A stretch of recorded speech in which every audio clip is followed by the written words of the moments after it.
Hi friends, welcome to my அன்னம் kitchen. இன்றைக்கி நம்ம சூப்பரான சுவையான கடையில் வாங்குகிற மாதிரியே மோத்திச்சூர் லட்டு எப்படி செய்யலான்றதை பார்க்கலாம். அதுக்கு முன்னாடி என் சேனலை புதுசாக பார்க்குறவங்க லைக் பண்ணுங்கள், ஷேர் பண்ணுங்கள், கமெண்ட் பண்ணுங்கள், சப்ஸ்கிரைப் பண்ணுங்கள், பக்கத்தில் இருக்க பெல் ஐக்கானை ப்ரெஸ் பண்ணுங்கள். இதுக்கப்புறம் ஒரு அப்டேட்ஸ் உங்களுக்கு வரும். ஸோ இன்றைக்கி எப்படி செய்யலான்றதை பார்க்கலாம்.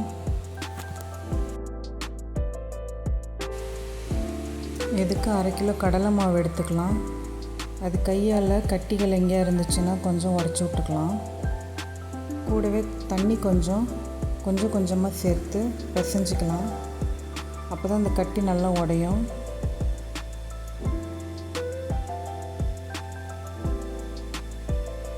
கொஞ்சம் தண்ணி சேர்த்துக்கலாம், இல்லைன்னா நிறையா தண்ணி ஆகிட்டோன்னு கஷ்டமாயிடும்.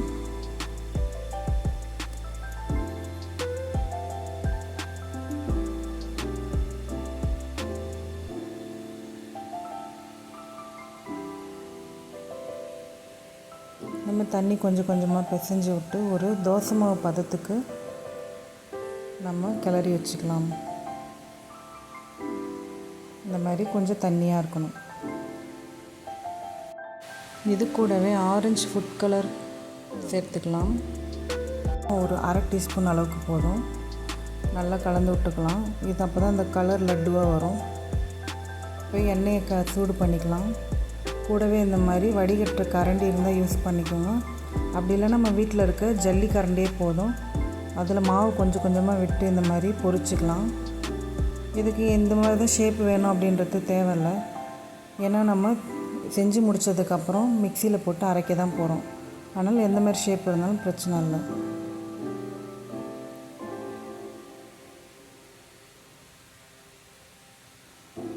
இப்போ 2 நிமிஷம் இது எண்ணெயில் பொரிஞ்சால் போதும். நம்ம திருப்பி விட்டுட்டு இது தனியாக எடுத்து வச்சுக்கலாம்.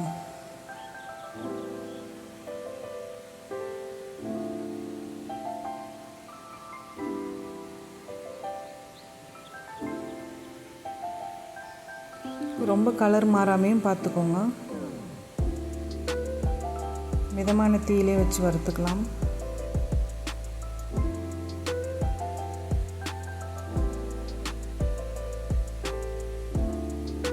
இதே மாதிரி எல்லா மாவையும் நம்ம ஊற்றி பொரித்து தனியாக எடுத்து வச்சுக்கலாம்.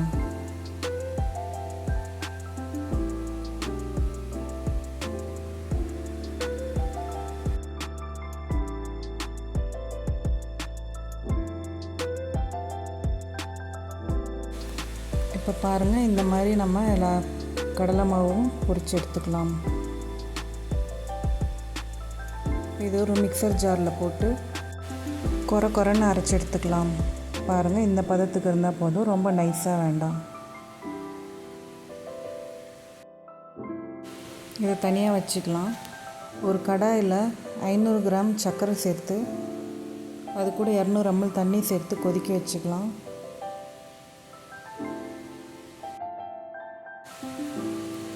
நல்லா கரைச்சி விட்டுக்கலாம். ஒரு 10 நிமிஷம் கொதிக்க வச்சோம்னா நமக்கு பாகு பதம் கிடையாது, ஒரு லைட்டாக பிசுபிசுப்பு தன்மை இருந்தால் போதும்.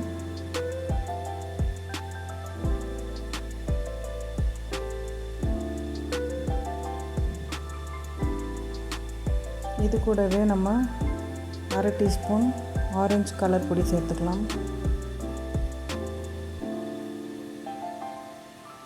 கூடவே 3 ஏலக்காய் சர்க்கரை கூட சேர்த்து அரைச்சி இல்லை நான் சேர்த்துருக்கேன். வாசனைக்காக அது சேர்த்துக்கலாம். நம்ம நல்லா கிளறி விட்டுக்கலாம். லைட்டாக பாருங்கள், இந்த மாதிரி பிசுன்னு இருந்தால் போதும். இந்த பதத்தில் நம்ம தனியாக அரைச்சி வச்ச பவுடரை சேர்த்துக்கலாம். நம்ம ஸ்டவ் ஒரு மிதமான தீயில் வச்சுக்கலாம்.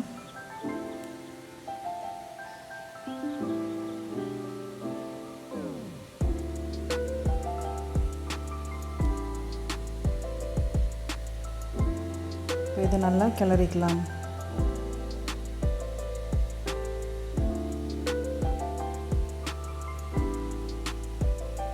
இது கூடவே நம்ம ஒரு 50 கிராம் முந்திரி பருப்பு நல்லா பொடியாக்குனதை கூட சேர்த்துக்கலாம்.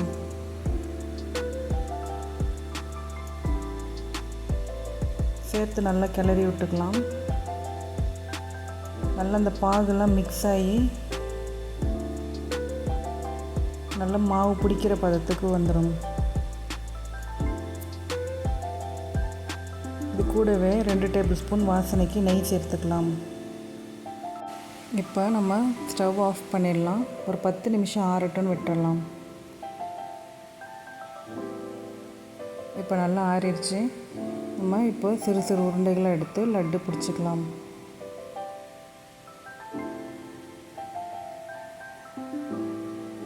இந்த மாதிரி நல்லா அழுத்தமாக கொடுத்து ஒரு உருண்டையை பிடிச்சி வச்சுக்கலாம்.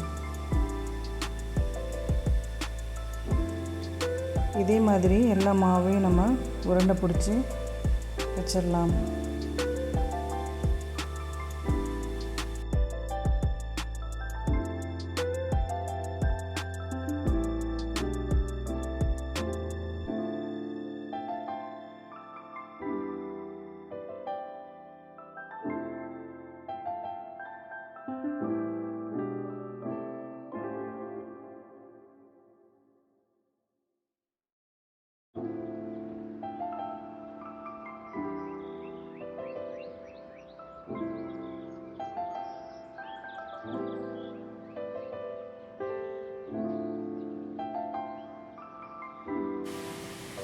பாருங்கள், பார்க்கவே அழகாக சூப்பராக நம்ம கடையில் வாங்குகிற மாதிரியே லட்டு தயாராகிருச்சு. இதே மாதிரி நீங்கள் உங்கள் வீட்டில் செஞ்சு பாருங்கள். புதுசாக பார்க்குறவங்க சப்ஸ்கிரைப் பண்ணிக்கோங்க, லைக் பண்ணுங்கள், கமெண்ட் பண்ணுங்கள், ஷேர் பண்ணுங்கள்.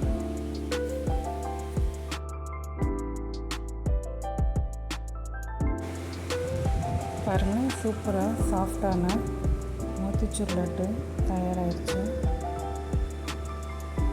இந்த வீடியோ பார்த்ததுக்கு நன்றி. தேங்க்யூ.